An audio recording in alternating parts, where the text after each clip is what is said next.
I had a dream, which was not at all a dream. The bright sun was extinguished, and the stars that wandered darkling in the eternal space, rayless and pathless, and the icy earth swung blind and blackening in the moonless air.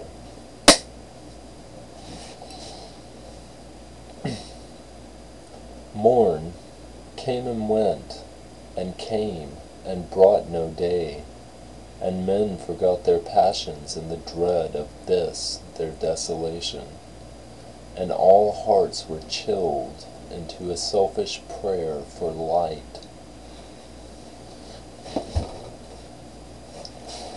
And they did live by watchfires, and the thrones, the palaces of crowned kings, the huts, the habitations of all things which dwell, were burnt for beacons. Cities were consumed, and men were gathered round their blazing homes to look once more into each other's face. Happy were those who dwelt within the eye of the volcanoes and their mountain torch. A fearful hope was all the world contained. Forests were set on fire, but hour by hour they fell and faded, and the crackling trunks extinguished with a crash. And all was black. The brows of men, by the despairing light, wore an unearthly aspect, as by fits of flashes upon them. Some lay down and hid their eyes and wept, and some did rest their chins upon their clenched hands and smiled. And others hurried to and fro and fed their funeral piles with fuel, and looked up with mad disquietude on the dull sky, the pall of a past world, and then again with curses cast them down upon the dust, and gnashed their teeth and howled.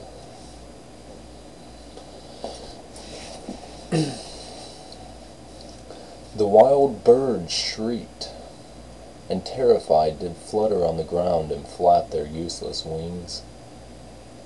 The wildest brutes came tame and tremulous, and vipers crawled and twined themselves among the multitude, hissing, but stingless.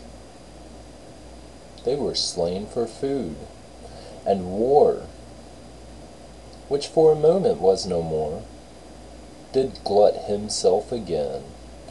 A meal was bought with blood, and each sat sullenly apart, gorging himself in gloom. No love was left. All earth was but one thought, and that was death. Immediate and inglorious, and the pang of famine fed upon all entrails. Men died, and their bones were tuneless as their flesh. The meager by the meager were devoured. Even dogs assailed their masters, all save one, and he was faithful to a course, and kept the birds and beasts and famished men at bay, till hunger clung them, or the dropping dead lured their lank jaws. Himself sought out no food, but with a piteous and perpetual moan, and a quick desolate cry, licking the hand which answered not with a caress, he died. The crowd was famished by degrees, but two of an enormous city did survive, and they were enemies. They met beside the dying embers of an altar place, where had been heaped a mass of holy things for an unholy usage. They raked up, and shivering, scraped with their cold skeleton hands the feeble ashes, and their feeble breath blew for a little while, and made a flame which was a mockery. Then they lifted up their eyes as it grew lighter, and beheld each other's aspects, saw, and shrieked, and died. Even of their mutual hideousness they died, unknowing who he was upon whose brow famine had written fiend.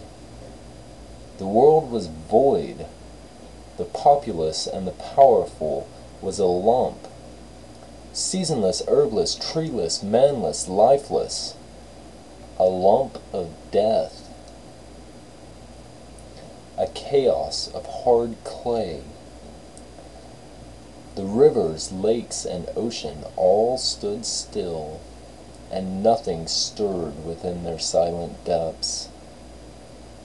Ships, sailorless, lay rotting on the sea, and their masts fell down piecemeal. As they dropped, they slept on the abyss without a surge. The waves were dead. The tides were in their grave. The moon, their mistress, had expired before. The winds were withered in the stagnant air, and the clouds perished. Darkness had no need of aid from them.